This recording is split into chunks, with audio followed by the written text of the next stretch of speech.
Hello friends and welcome back to the channel. I'm Handington and today we're continuing our quest through all of the Spongebob Flash games from Nick.com.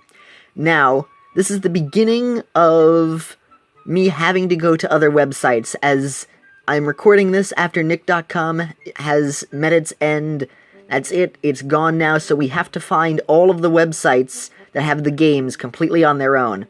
Also, in order to hopefully improve performance on the video, I no longer have backgrounds that continue to change as I play. Hopefully that makes my computer run a bit faster, so I just chose this one, because I don't know why, I don't know the context of the episode, but I think it's just adorable that he's hugging this little walrus thing. Look at the little tongue.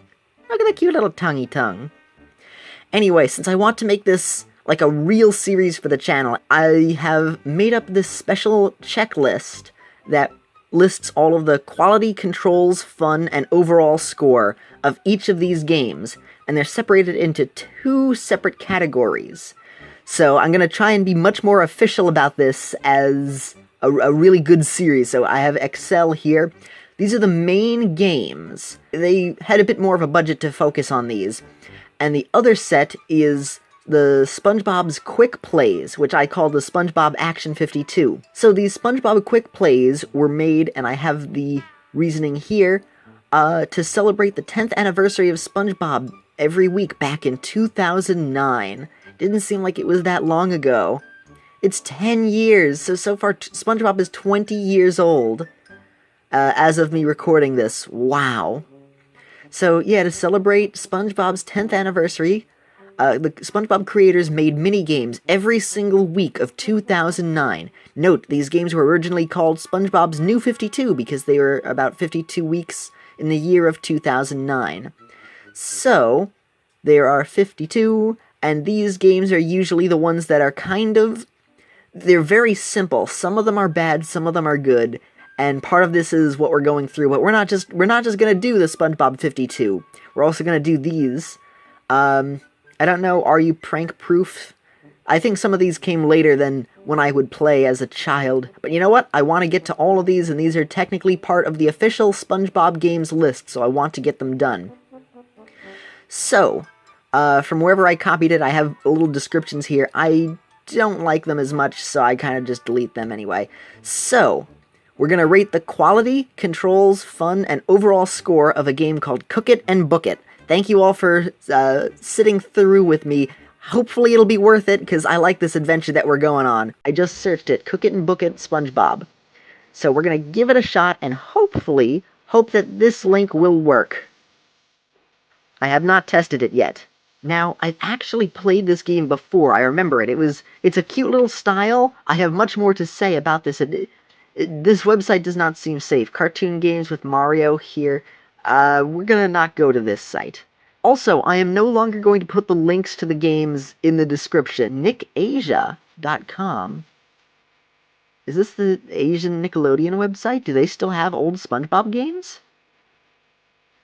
But since YouTube no longer likes links that lead away from YouTube in the description, I am going to try and cut back on them, unless I'm crediting like an artist or a specific website or something like this, but these games are reposting the Nickelodeon games anyway. Let's see, Nick Asia. Now, my default color is orange. Yeah, there's just orange so far. Come on, buddy. Cook it and book it. There's some interesting trivia about this game as well. The developers of the game had a secret Game Grumps reference in the code of the game. I'm not going to say what it is. It's a not good word, but it was a reference to the Game Grumps inside the code of this game, which I think... Oh, no, wait, it was Squidward Sizzle and Scare. Never mind, that was the other game. Which, actually, we may have to do this, because look at that. I can't find it there. We only have cartoon games, huh? Cook It and Book It, the fandom, and the keys to Cook It and Book It. Alright, let's click on this. Maybe this could work. Top Egri. Run Adobe Flash. I think this is in Russian. What is this? Oh. Oh. Oh. Okay, so let's take a look over here. SpongeBob brain surgery. So, SpongeBob Tractor?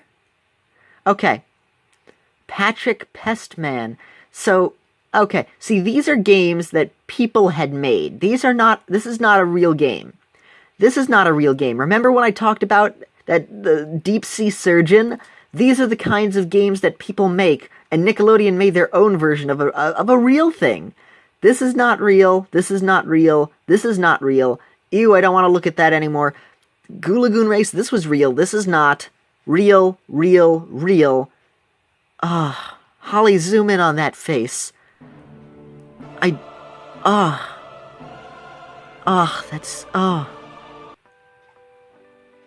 Okay, so, for the sake of adventuring, let's see here. This is a virus. I'm not clicking on that. I'm gonna scroll over it, but I'm not clicking on that.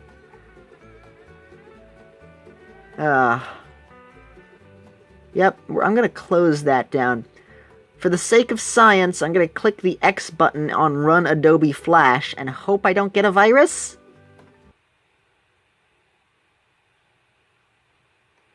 You gonna load the game? Was that like an ad that I needed to close? Alright, I gotta refresh the page.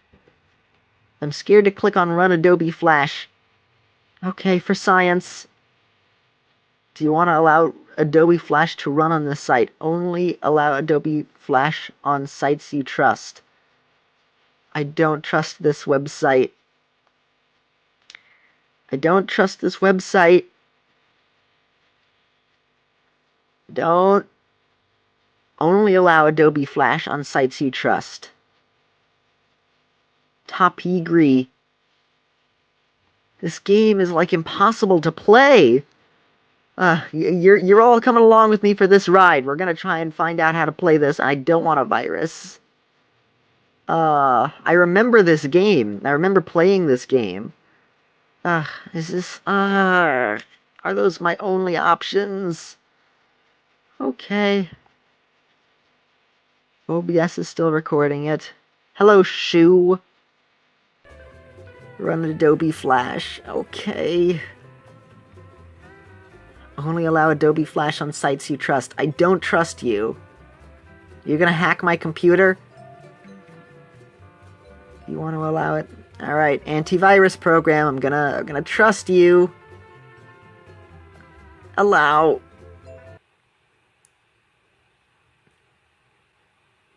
Oh! And there we go, okay. Science. For science. Okay, well thank you all very much for sticking by this episode. This was scary, and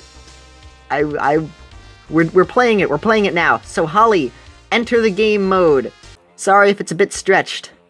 Now let's see how that's showing up. Ooh, look at that. Alright, it appears OBS says that the game is recording at a good FPS. I'm going to hope so. Cook it and book it. Watch SpongeBob SquarePants on Nickelodeon. So this was based off of House Fancy, where Squidward left his casserole in the oven, and it was going to explode because SpongeBob copied his entire house and he was going mentally insane. That is the plot of the episode, I kid you not. I love this SpongeBob oven mitt. Take a good look at this. So, first off, I would love an oven mitt with just SpongeBob's face on here. But this had to be made, and then put the green splotches on the top and then on the bottom here. They cared about the font. The font looks great. And the oven itself also looks great. Kind of weird that the metal part of the oven is going off of the gray. Maybe that's just due to the bootleg version of this game. This odd thing becomes a different... I can click this corner, and I don't know what that does. I am not going to click on that. This website is sketchy. But overall, I like the title screen so far. I like that this moves. Good presentation. You can also tell that they took the SpongeBob logo from the olden days and then just crushed it down. No, that's not the right term. They just, like in MS Paint, they just decreased the size. so it does not look sharp at all, but this was drawn up for the game, and it looks great. And then they were just so lazy. They don't even have more spots in the middle of the glove. It's just blank yellow here, just on the top and the bottom. Oh my gosh, and I just noticed this. Holly, can you zoom in over here? They forgot to color in one of his eyelashes.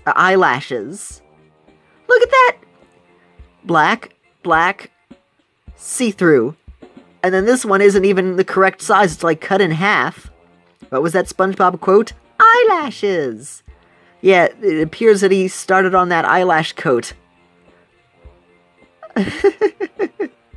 Alright, now we're getting into the meat of these things. Play. Oh, look at this!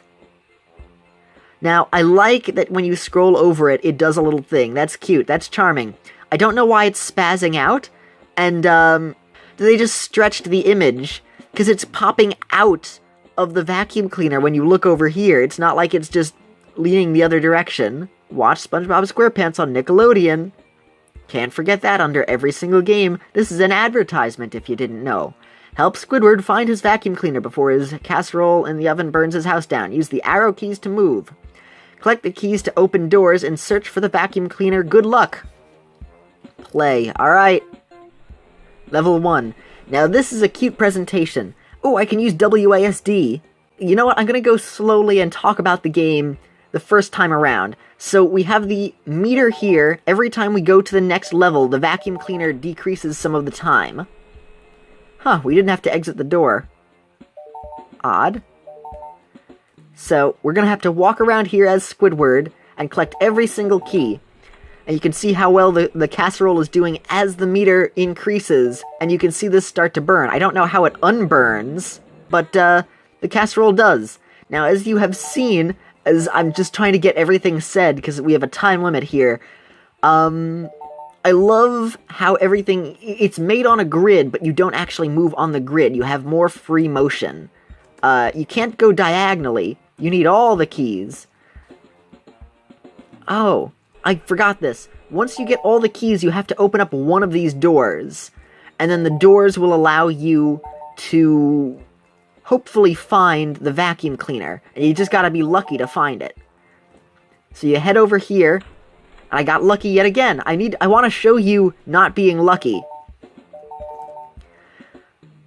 Anyway, so on every single floor of his enormous penthouse, because for some reason Squidward has, like, the biggest house in the world, he has the exact same furniture. For example, it's kind of weird. Oh, see, the casserole is starting to burn, and I love how it starts to become bigger and bigger. It's cartoony until it explodes. And then this house explodes. And then these float as well. We got up to level 6, and that's the score. So we will continue. Then it has this screen, as you do. Play again. I hope I'm still interesting to you guys, because we still have a lot more to say. So, this looks like it's a normal house, right? Squidward has a welcome mat, and whichever door you exit, I love that they have it opened. So you know that this is the place that you came from. He doesn't just appear randomly in the middle. It's not like Pokemon Mystery Dungeon where you just appear in the middle of the floor, and then you're just like, oh, shouldn't there be a staircase there? So, yes, you're able to walk right past a door, which is great. However, for every single door in Squidward's enormous Trump-sized penthouse, he has a welcome mat in front of it, in front of all of his closets, and in front of every single door leading up to the next stairs. Because, did I mention, some of these doors are actually closets. And if you touch the wrong door, a pile of stuff falls on you, and then you can't move for a while. And moving is important because, as we mentioned before, this is a timer game. Now, another thing that I must mention is, why does Squidward have all these keys to a single door? This, like, okay, one key, I got it. Maybe you'd use one key to open up one door. Why do I need 2 keys? Why do I need 10 keys for every single door on this floor? Every single key in this game is only useful for the floor. He has them scattered all throughout his house.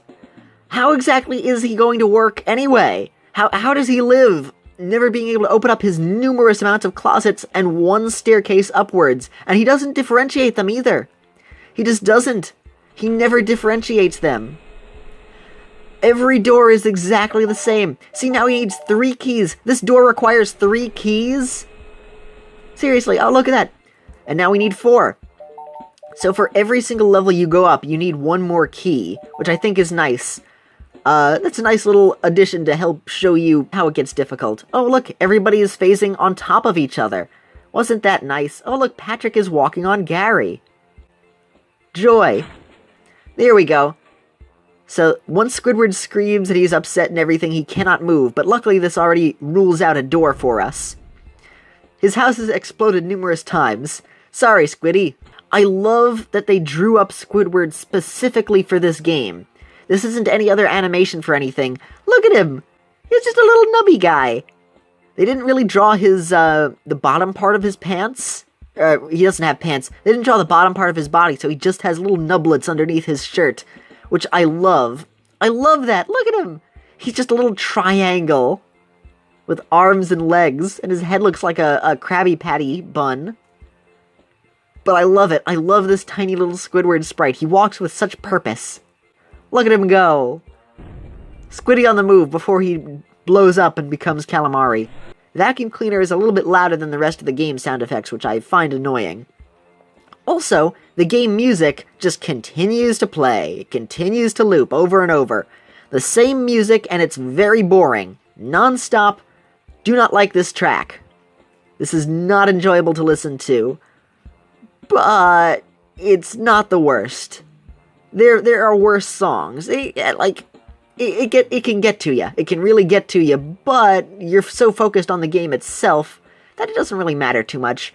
Also, all of the tiles here either go up and down or left and right, so you can actually see them all randomized. Let's see. It goes completely straight across in this run. If we redo this, is the floor tiles randomized as well? Oh, wow. So the floor tile pattern and the direction they move is randomized every single time. I like that little touch. I think that's nice. It makes each floor look slightly different. Also, even though he has a ton of these plants, sometimes they are rotated to a different angle, just like the chairs, which helps to shake it up. I think that's also a nice touch instead of just the exact same furniture, despite the fact that he has the exact same furniture on every single level. I like that they took the care to change it up every time. Oh, there's only 1 key. Oh no, wait, I already got the other key. My mistake. So as you will also notice, SpongeBob and Gary are just in Squidward's house. You saw them before. Man. Squidward. Your house. Hope you got insurance, because, my gosh. How many times have I destroyed and rebuilt your house? I guess we're hiring Bob the Builder, because Bob the Builder was always able to build enormous structures in just a single day. I mean, you'll see people work on, like, a house for half a year and never finish it. Bob the Builder builds, like, an entire apartment in a day.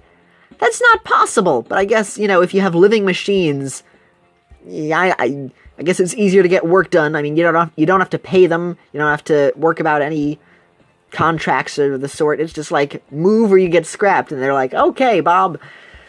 Actually, Bob the Builder wouldn't do that, but Thomas the Tank Engine would. Thomas the Tank Engine, they absolutely have threatened to scrap the trains, which, that is such a childhood-ruining thing, but I think it's kind of amazing. Also, the outline falls off of the pineapple here. Did anyone notice that?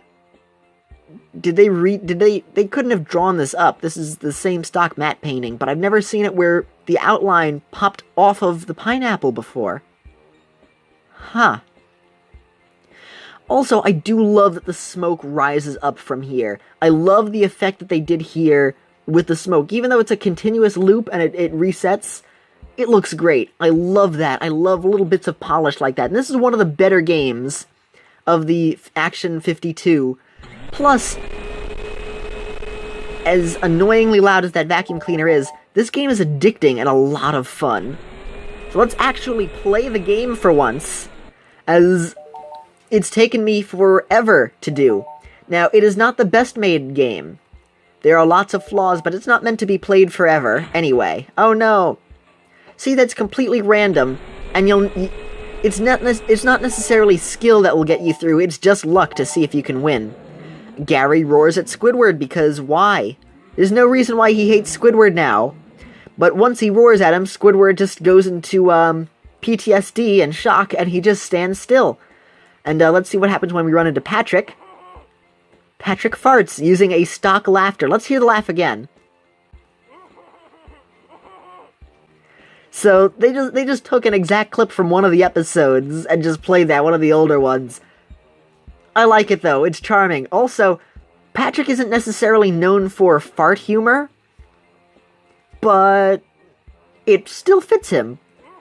I like that he farts, and that's a reasonable reaction, Squidward. I mean, Patrick's farts are so strong that they create a green gas that is physically able to be seen. Another thing I need to mention, I love that the vacuum cleaner sucks up the level 1 or level 2 or level whatever. Oh, and then SpongeBob just gives love, and that upsets Squidward, which is fitting as well. See, look at that! It just sucks it up. I love that little touch to it. This game has charm. Even though it may not be the most perfect of games, I love the font that they have, and the randomness of it is just fun. This is just a fun game, so let me actually play it for you. So once Squidward goes upstairs, naturally SpongeBob just decides to follow, along with Gary. I don't know why Patrick was already in his house. I don't know why they're just standing around his house, or why everyone is allowed in his house. Is this Squidward's house, or is this SpongeBob's house? Because in the episode, it's supposed to be SpongeBob's house, made to look like Squidward's house. Move, Gary! Look at that! Squidward is now standing on the corner of his couch. That's some good hit detection right there. Oh, and this... Here, hold on. This is not collecting the key. That's some good hit detection right there. But look at this! I stand next to SpongeBob, and then he's able to hit me. I also like that I get a moment of invincibility from them. So, once he already recovers from being upset, like, I don't have to worry about running into them a second time. I can walk through Gary right now. And if I decided to stay by Gary until he finishes, then there you go. It's so loud. The game can't even render the sound of how loud that is. It clips, the audio clips, and it's awful. Oh my gosh, stop it, vacuum cleaner, you are awful sounding. So this game is just entirely on luck on whether or not you'll be able to get through the closets or not by the time the game finishes. As we just get further along, more of the residents of Bikini Bottom make their home in Squidward or SpongeBob's house. I don't know why, and I don't know why every closet in Squidward's house have the exact same things. Why do they have the exact same things in every closet? And why must that vacuum cleaner be so loud? If I just stand right by Gary as he floats over me. Okay, Gary just continues to do, while just, freaking out. Is Gary having a stroke? Is that what a snail stroke looks like? Oh no. We have a problem here.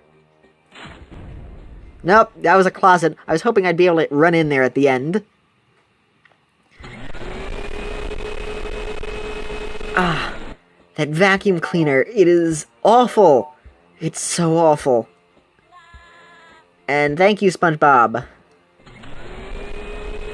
Now, as much as I've railed on this game and pinpointed every single little minute detail there is with it, I really like it. It's a lot of fun. And it's made to be randomized, so every time you come back to play it, it's different. If you are careful with your key movements, which sounds like something out of Dragon Ball, you can run around and hopefully you'll be able to get to the end before the vacuum cleaner appears. Did you look on the bottom there to see Squidward's feet underneath the darkness? It's not made to be a very detailed game, as you can see, but it functions, and it's pleasant. I like it. Ooh, look at that, we happen to get it right. Let's see what Mr. Krabs does. Let's not, actually, because we're gonna probably run into him anyway. The keys are much harder to hit and bump into than it is bumping into the people. Not to mention they can kind of gang up on you if you're not careful, because SpongeBob can still affect you even if Patrick can't while you're touching him. Aha. Now I need to sneak by Patrick. No. And now Patrick's gonna get me. Oh, he didn't.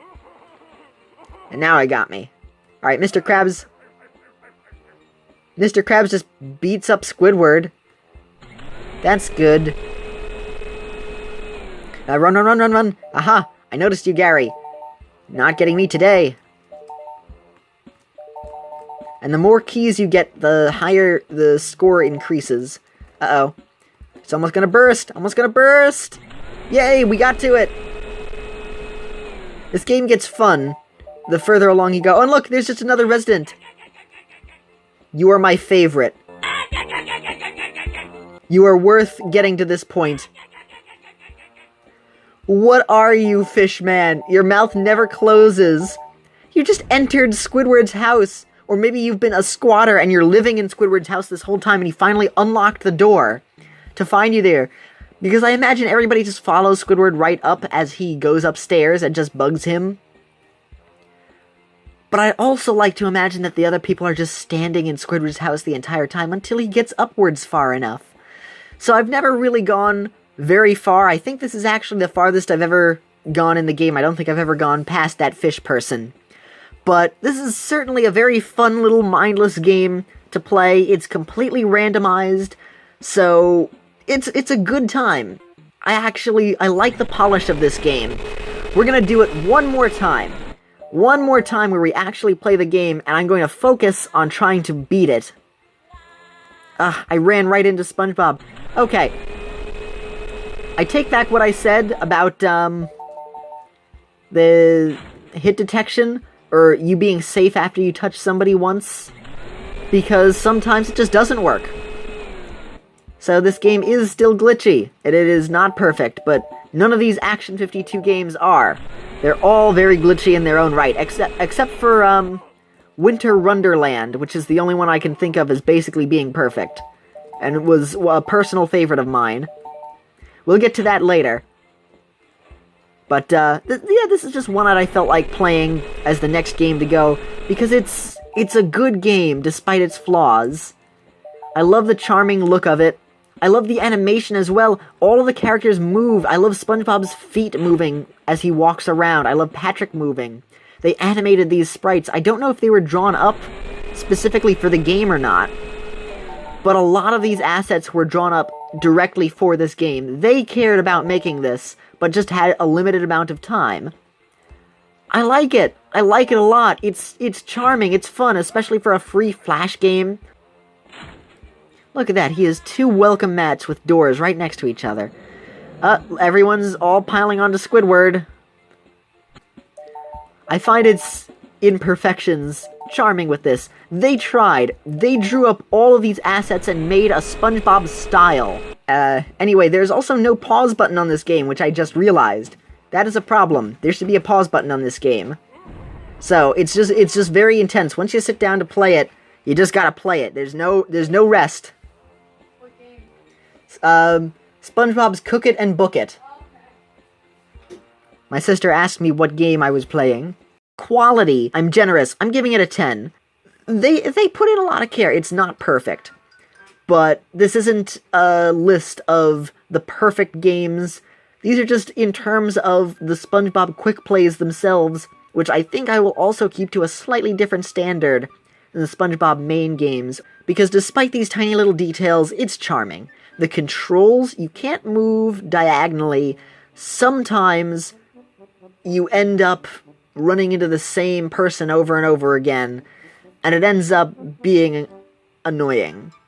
So I'm going to give the controls, which I don't know if that would fall into the quality category,